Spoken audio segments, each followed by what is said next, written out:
हुई थी वो स्थिति आज नहीं है। इसका मतलब आज का दुर्भाग्य कल सुबह के सुंदर सौभाग्य को जन्म देगा। एक ऐसी स्थिति बनने जा रही है जहां पर तख्ता पलट की स्थिति बनने जा रही है, और ये कोई और नहीं, सामने आए हैं देवगुरु बृहस्पति। क्योंकि कहा गया है देवगुरु बृहस्पति को हम ईश्वर का पर्याय मानते हैं, जीव कारक कहा गया है देवगुरु बृहस्पति को। अब यही सामने आकर के तख्ता पलट करने की स्थिति को कायम करने जा रहे हैं। जब जब होई धर्म के हानि, बाढ़ई असुर अधम अभिमानी, तब तब धरि प्रभु विविध शरीरा, हरहु दया निधि सज्जन पीरा। क्या है पूरा मुद्दा, समझिएगा वास्तव में क्या होने जा रहा है। शुरू से ही शुरू करते हैं। 15 मई सन 2025 का वो दिन था जिस दिन देवगुरु बृहस्पति मकर राशि के ठीक पंचम भाव को छोड़ करके छठे भाव पर अपना गोचर किया था। एक तरफ तो अभी तक देवगुरु बृहस्पति राहु के आद्रा नक्षत्र पर थे, जहां पर उनको वो सुखद अनुभूति नहीं मिल रही थी जो उनको प्राप्त करना है। देवगुरु बृहस्पति को ब्राह्मण ग्रह कहा गया है, एक सात्विक ग्रह है।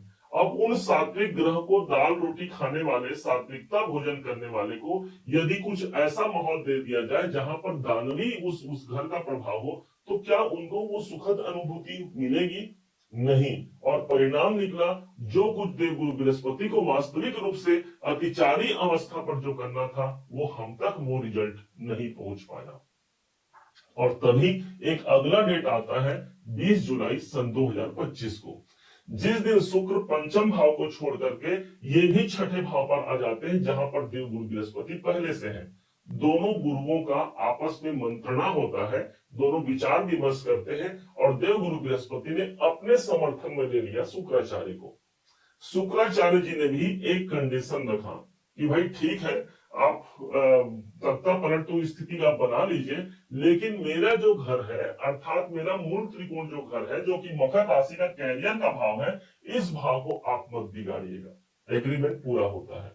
चूंकि यहाँ पर और ग्रहों की अनुमति लेनी थी, राहु जैसे पराक्रमी ग्रह, शनि जैसे एक विशालतम ग्रह का हमको साथ लेना था, तो यहीं पर एक 13 अगस्त का डेट आता है, और अंततः देवगुरु बृहस्पति अपने आद्रा नक्षत्र को, जो कि राहु का नक्षत्र है, इसे छोड़ करके पुनर्वसु नक्षत्र पर अपना गोचर परिवर्तन कर जाते हैं।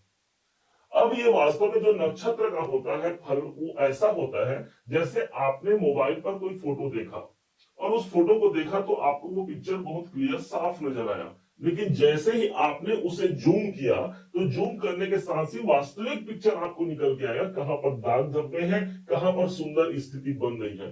ठीक ऐसा ही स्थिति होता है जब किसी ग्रह के प्रेडिक्शन को हम नक्षत्रों के माध्यम से समझते हैं। और आज हम उसी पिक्चर को क्लियर करने जा रहे हैं कि क्या कुछ होने जा रहा है, क्योंकि इनका प्रभाव 18 जून सन 2026 तक रहने जा रहा है। समझिएगा।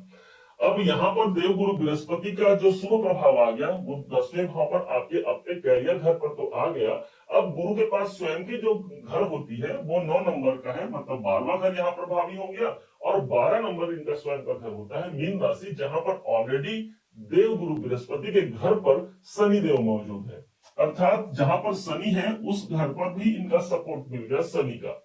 शनि को, भाई शनि अब देवगुरु बृहस्पति के घर पर है तो उस घर को ये जागृत करेंगे, अर्थात खराब नहीं करेंगे। और तीसरा घर जहां पर गोचर शनि का है वो एक महत्वपूर्ण गोचर होता है, शुभ गोचर होता है, ऐसा ज्योतिष शास्त्र में वर्णित है।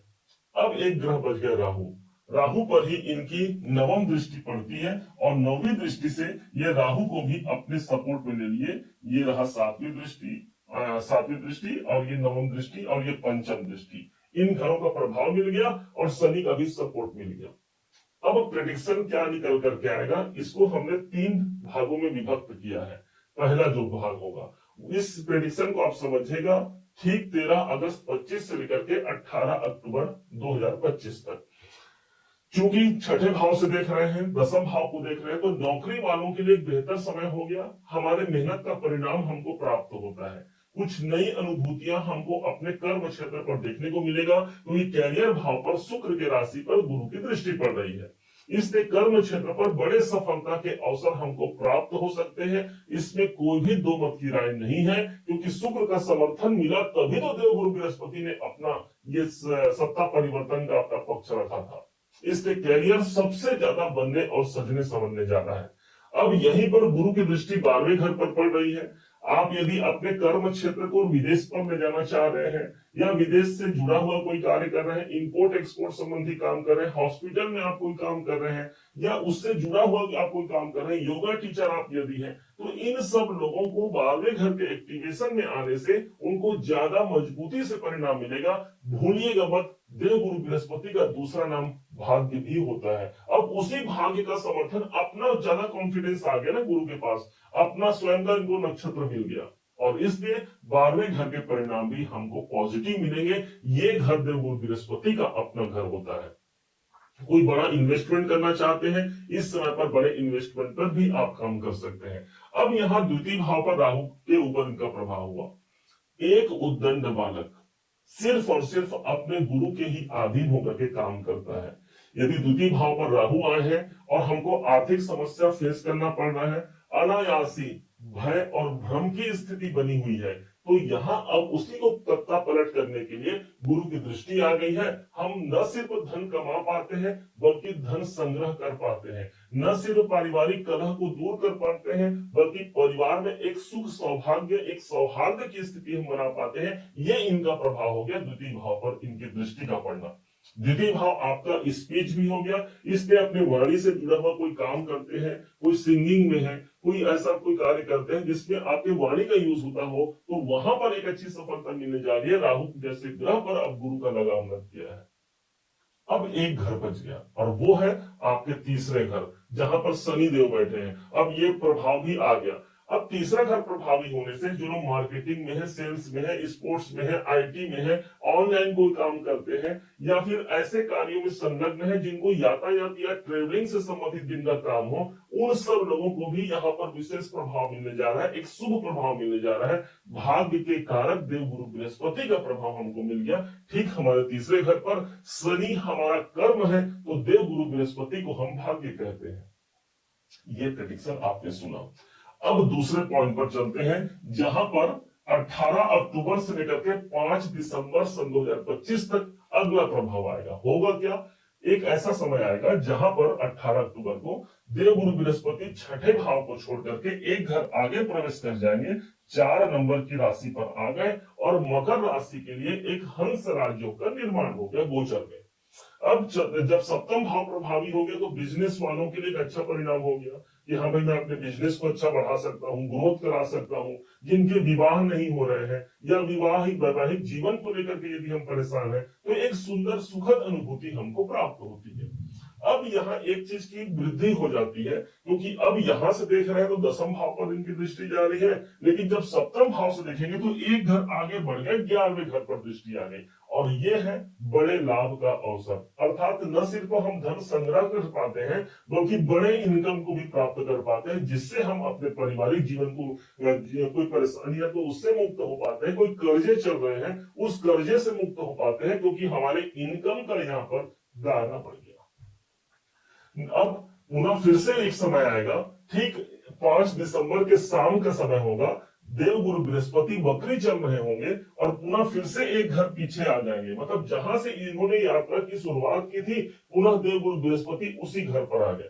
अब यहां से इनका जो प्रतिफल जो शुरू में आपको बताया है इन चारों घरों का, इनका हमको ज्यादा मजबूती से परिणाम मिलेगा। प्रश्न उठ सकता है ना कि भाई क्यों मिलेगा? क्योंकि एक बार देव गुरु बृहस्पति छठे भाव पर काम कर चुके हैं, उस घर का माहौल वो समझ चुके हैं। अब जब पुनः फिर से वो उसी घर पर आएंगे तो उनके पास ज्यादा प्रारूपता है, ज्यादा उनके पास अनुकूलता है और वहां वो खुल करके अपने कार्य को अंजाम दे पाएंगे और इसका सबसे बड़ा जो बेनिफिट मिलेगा वो हमको मिलेगा, अर्थात मकर राशि के जातकों को प्राप्त होने जा रहा है। इसलिए गुरु का ये जो तख्ता पलट की स्थिति है, बड़े इनकम के दायरे को जोड़ जाना, कैरियर के लिए कहीं कोई कमी नहीं, हम कैरियर को प्राप्त कर पाते हैं। धन भाव पर इनका प्रभाव आ गया, आर्थिक प्रगति के लिए अच्छा हो गया। तीसरे भाव पर प्रभाव आ गया, हमारा कॉन्फिडेंस अच्छा रहेगा। जो हम मेहनत कर रहे हैं उस मेहनत का परिणाम कई गुना अधिक रूप से मिल सकता है, क्योंकि शनि देव को तीसरे घर का गोचर शनि के लिए अच्छा होता है और शनि की जो दृष्टि पड़ रही है वो कहीं और नहीं, भाग्य भाव पर ही इनकी सप्तम दृष्टि प्राप्त होने जा रही है। इसलिए इसका लाभ उठा करके एक बड़े मुकाम को, बड़े अवसर को हम तलाश जो कर रहे हैं, वो तलाश हमारी समाप्त होती है और यहां से एक नए जीवन की शुरुआत हम अपने जीवन पर कर पाते हैं। उम्मीद है आप सबने इसे समझा, आप सबने इसे जाना है।